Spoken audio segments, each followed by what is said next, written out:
রক্তদান জীবনদান। সোনাখালী মৈত্রী সংঘের পরিচালনায় স্বেচ্ছায় রক্তদান শিবির অনুষ্ঠিত হলো আজ। সোনাখালী মৈত্রী সংঘ 200 ইউনিট রক্ত সংগ্রহের মাত্রা রেখে রক্তদানটি শুরু করেন। আনন্দ উদ্দীপনার মধ্য দিয়ে এই রক্তদান শিবিরটি অনুষ্ঠিত হয় এবং এলাকার বিশিষ্ট গুণীজন উপস্থিত ছিলেন, সঙ্গে ক্লাবের সমস্ত সদস্যবৃন্দ ও এলাকাবাসী। এই সোনাখালী মৈত্রী সংঘ শুধু রক্তদান শিবির করে না, সারা বছর ধরে করে চলেছে দুস্থ মানুষদের পাশে দাঁড়ানো, সঙ্গে ফুটবল প্রতিযোগিতা, নানা ক্রীড়া প্রতিযোগিতার সঙ্গে নিয়ে সারা বছর কোনো না কোনো কিছু কাজ করে চলেছে এই সোনাখালী মৈত্রী সংঘ। বিস্তারিত রিপোর্টে দেখুন।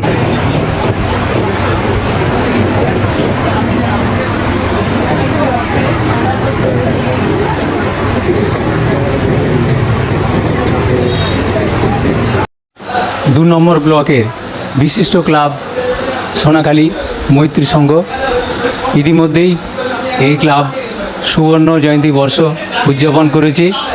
আজ ফুটবল প্রেমী দিবস স্মরণে প্রতি বছরের মতো এবছরও রক্তদান শিবিরের আয়োজন করেছে। 200 ইউনিট রক্ত সংগ্রহের লক্ষ্যমাত্রা নিয়ে আজকের রক্তদান শিবির শুরু হয়েছে। আমরা পেয়েছি এই মৈত্রী সংঘের এক সদস্যকে, তার কাছ থেকেই আমরা রক্তদানের ইতিহাস জেনে নেব। স্যার, আপনার নাম? আমার নাম স্বপন কুমার মণ্ডল। আপনাদের এই রক্তদান শিবির কত বছর আগে শুরু হয়েছিল? 1995। আজও চলেছে। তো এই রক্তদানে আপনারা কীরকম সাড়া পেয়েছেন? রক্তদানে ধরুন 31 জন দিয়ে শুরু হয়েছিল।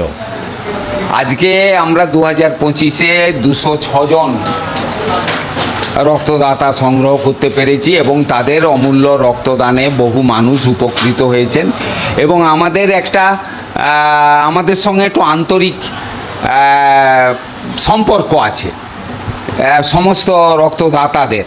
আমরা ধরুন তাদেরকে আমাদের সরস্বতী পুজোর সময় প্রত্যেক রক্তদাতাদেরকে আমন্ত্রণ জানাই। হয়তো সবাই আসতে পারে না একটা শুধু খাওয়ার জন্যে, কিন্তু অনেকেই আসেন।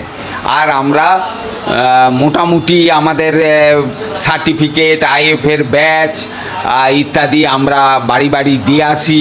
কারো কোনো রক্তের সংকট হলে আমরা মেটানোর একটা চেষ্টা করি।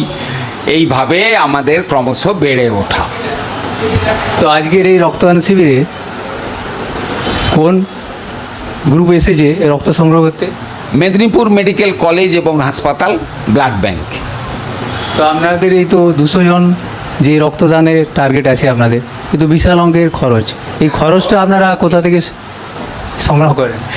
এখন ক্লাবের কিছুটা সদস্যদের সহযোগিতা আছে। বিভিন্ন বিশেষ করে রক্তদানে আবেদন করলে আমাদের মেম্বাররা টাকা পয়সা পাঠায়।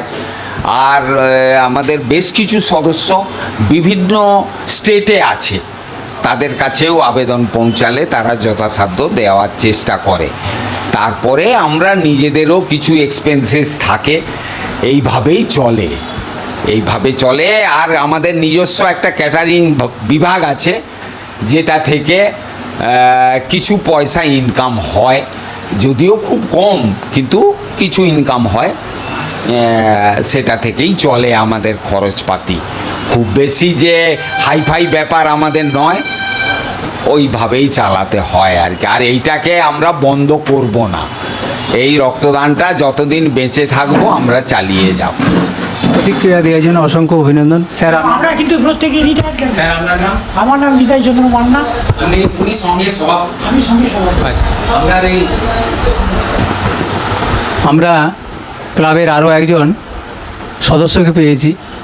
তো সদস্যদের কাছে এই রক্তদান শিবির সম্পর্কে আমরা জেনে নেব। স্যার, আপনার নাম? আমার নাম নিতাই চন্দ্র মান্না। আপনি এই ক্লাবের সঙ্গে যুক্ত আছেন? আমি এই ক্লাবের সঙ্গে দীর্ঘদিন যুক্ত এবং সভাপতি আছি। তো আপনার এই রক্তদান শিবির করে কেমন লাগছে?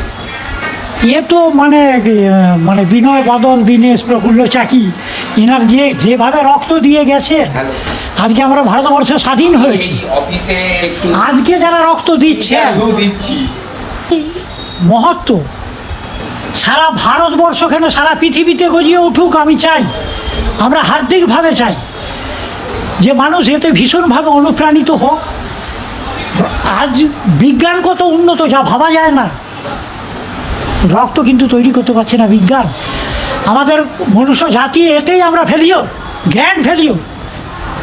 তো যার ফলে প্রতিটা মানুষের কাছে, সমাজ সচেতন মানুষের কাছে আমাদের স্বনির্বন্ধ অনুরোধ, তারা এক ফোঁটা রক্তের বিনিময়ে একটা মুমূর্ষু রোগীর পাশে এসে দাঁড়ান এবং তার জীবন বাঁচান। কে বলতে পারে সে একটা রাষ্ট্রপতি হয়ে যাবে, অথবা বিশাল কিছু হয়তো প্রধানমন্ত্রী, মুখ্যমন্ত্রী, তার মধ্যে কত বিশাল প্রতিভা লুকিয়ে আছে। তো যার ফলে আমরা আমাদের কিন্তু দৃষ্টিভঙ্গিটা তাই, আমাদের ক্লাবে যারা সার্ভিস করে হয়তো 15-20 জন আছে, কিন্তু আমরা ম্যাক্সিমাম সার্ভিস হোল্ডার ছিলাম। ইনি যেমন ব্যাংকের ম্যানেজার, আমাদের যে সম্পদ ভীষণভাবে যুক্ত হয়েছেন, ওনারই হাত ধরে আমাদের কিন্তু এই রক্তদান শিবির এটা 32তম। আমরা 31টা বছর পাস করে দিয়েছি, 32 বছরে এখন আমরা পদার্পণ করে নিলাম। আর ক্লাবটার বয়স কিন্তু 50 বছর। তা আমরা সুবর্ণ জয়ন্তীও পালন করেছি। দেখুন, আমরা সোশ্যাল কিছু কাজ করি, আমাদের কিন্তু সোশ্যালকে সমাজ থেকে আমরা অনেক কিছু নিয়েছি, অন্তত ও আ ক খ শিখতে পেরেছি সমাজ থেকে। তাহলে সমাজকে আমাদের কিছু দেওয়ার আছে, সেই প্রচেষ্টা আমাদের। নাহলে তো আমরা পেনশন পাই, আমরা খুব ভালোভাবেই আমাদের চলে যাবে, ডালে ভাতে যাই হোক প্রত্যেকে চলে যাবে। তো এও তো পেনশন পায় প্রায় 95,000 টাকার মতো। এবার বুঝুন, তাহলে আমরা এই খাচ্ছি আর এই বিলের মোষ তাড়াচ্ছি, এই তো মতলব আমাদের নয়। কিছু সমাজের সেবা করা প্রয়োজন প্রতিটি মানুষের ইচ অ্যান্ড এভরিবডি, এটা হওয়া প্রয়োজন। তো আমাদের কিন্তু এই সঙ্গ থেকে তাদের কাছে, সেই সকল মানুষদের কাছে আমাদের একবারে বিনীতভাবে আবেদন এবং অনুরোধ যে তারা যেন এই সমাজ সেবায় প্রত্যেকে ঝাঁপিয়ে পড়েন নিঃস্বার্থভাবে। ঠিক আছে, থ্যাংক ইউ।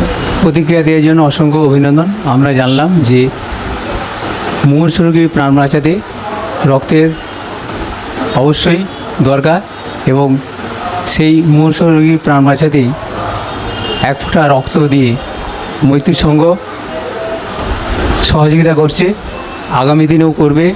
এবং এই ক্লাব শুধু রক্তদান শিবির সঙ্গে সঙ্গে আরও সমাজসেবামূলক বিভিন্ন ধরনের কাজ করে। আমরা এই ক্লাবের সাফল্য কামনা করি। ক্যামেরায় রাজীব পাত্রের সঙ্গে আমি শ্যামাপদ প্রামাণিক, STSP news Bangla, Indian news Kolkata. সবার খবর সবার আগে সরাসরি সোনাখালী মৈত্রী সংঘ থেকে। মৈত্রী সংঘের তরফ থেকে হার্দিক অভিনন্দন এবং ধন্যবাদ রইল। এমনিভাবে আমাদের অনুরোধ, এমনিভাবে বিভিন্ন জায়গায় রক্তদান শিবির হলে আপনারা প্রচারে যান, আপনারা অনেক শীর্ষে উঠবেন খবরের, এই আশা রাখছি। আমাদের হার্দিক ধন্যবাদ জানাই।